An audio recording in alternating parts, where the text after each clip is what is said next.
ঘূর্ণিঝড় রেমালের আঘাতে লণ্ডভণ্ড হয়ে যাচ্ছে বাংলাদেশ। এর মধ্যে রয়েছে প্রথম স্থানে বাংলাদেশের চট্টগ্রাম বিভাগ, দ্বিতীয় স্থানে রয়েছে সিলেট বিভাগ। ঘূর্ণিঝড় রেমালে ধ্বংস করে দিচ্ছে বাংলাদেশের কয়েকটি জেলা, উপজেলা, থানাসহ। গতকাল রাত থেকে ঘূর্ণিঝড়ের তীব্র বেগ আরও বেড়েছে।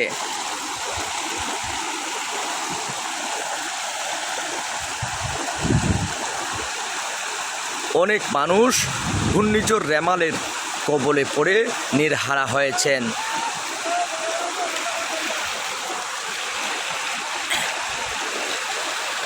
এই ঘূর্ণিঝড়ের কবলে পড়া এই মানুষগুলো ছুটছেন উঁচু স্থানের দিকে, যেখানে গেলে তাদের যান মাল নিরাপদে থাকবে।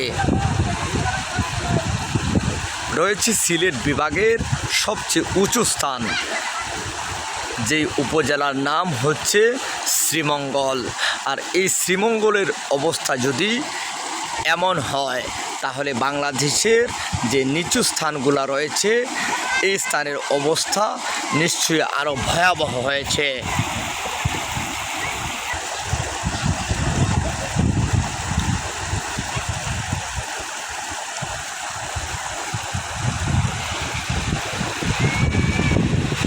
এই ঘূর্ণিঝড় রেমালের আঘাতের ক্ষতির মুখে পড়েছেন বাংলাদেশের অনেক গ্রাম, অনেক মহল্লা। ভেসে যাচ্ছে তাদের বাড়িঘরের পুকুরের মাছসহ বাড়িঘর।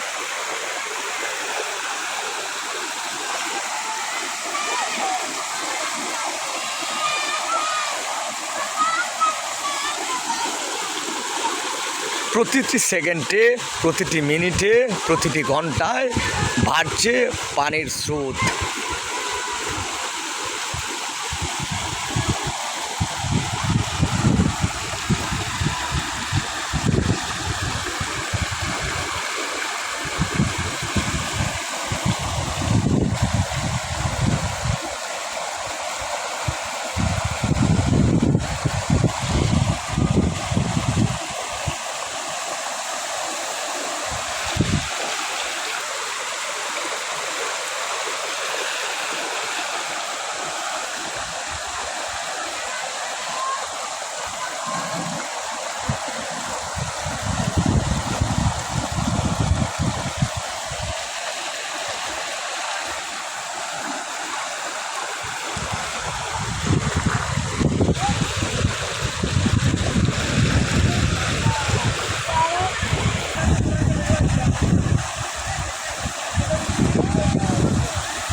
বাংলাদেশের নিচু স্থানের মানুষগুলো পানির এই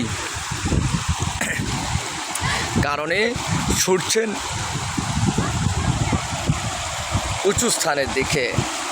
দর্শক, এতক্ষণ আপনাদেরকে দেখানোর চেষ্টা করেছি বাংলাদেশের সিলেট বিভাগের শ্রীমঙ্গল উপজেলার এই পরিস্থিতি। দর্শক, ভালো থাকবেন, সুস্থ থাকবেন।